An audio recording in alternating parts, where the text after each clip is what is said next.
இஸ்லாமிய வரலாற்றில் மிகப்பெரிய அளவு நிறைந்த வரலாற்றில் ஒன்று ஹிஜ்ரத்து பயணம். அபிசீனியாவை நோக்கி சஹாபாக்கள் பயணம். மக்காவின் ஆரம்ப காலம், தொகுக்க முடியாத ஒரு சூழல், பிரச்சாரம் செய்ய முடியாத ஒரு சூழல், தொழுகுவதினாலும் குர்ஆன் ஓதுவதினாலும் கேட்பதினாலும் மிகப்பெரிய சிரமத்துக்குள்ளான காலம்.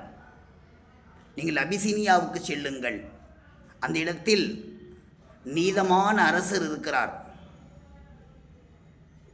என்று சஹாபாக்களை பெருமானா ஸல்லல்லாஹு அலைஹி வஸல்லம் அவர்கள் அனுப்பி வைத்தார்கள். ரஜபு மாதத்திலே அனுப்பி வைத்தார்கள். ரஜப் என்று சொன்னாலே ஹபசா உங்களுக்கு ஞாபகம் வரும். இந்த மக்காவில் இருந்து கொண்டு குர்ஆன் ஓதுவதினாலும் தொழுகுவதினாலும் மிகப்பெரிய சிரமத்துக்குள்ளாகி கொண்டிருக்கிறீர்கள், கஷ்டப்பட்டு கொண்டிருக்கிறீர்கள். நீங்கள் அங்கு செல்லுங்கள், உங்களுக்கு நீதம் இருக்கும், யாருக்கும் அநீதி செய்யப்பட மாட்டாது, அங்கு போகுங்கள் என்று மக்காவின் ஒரு கூட்டத்தை பெருமானா ஸல்லல்லாஹு அலைஹி வஸல்லம் அவர்கள் அனுப்பி வைத்தார்கள். உங்களுக்கு ஒன்று தெரியுமா? எந்த இடத்தில் பாதுகாப்பு இருக்கிறதோ, எந்த இடத்தில் பாதுகாப்பு இருக்கிறதோ அந்த இடத்தில் அநீதி இருக்காது, நீதம் இருக்கும். சிந்தனைக்குரிய விஷயம்.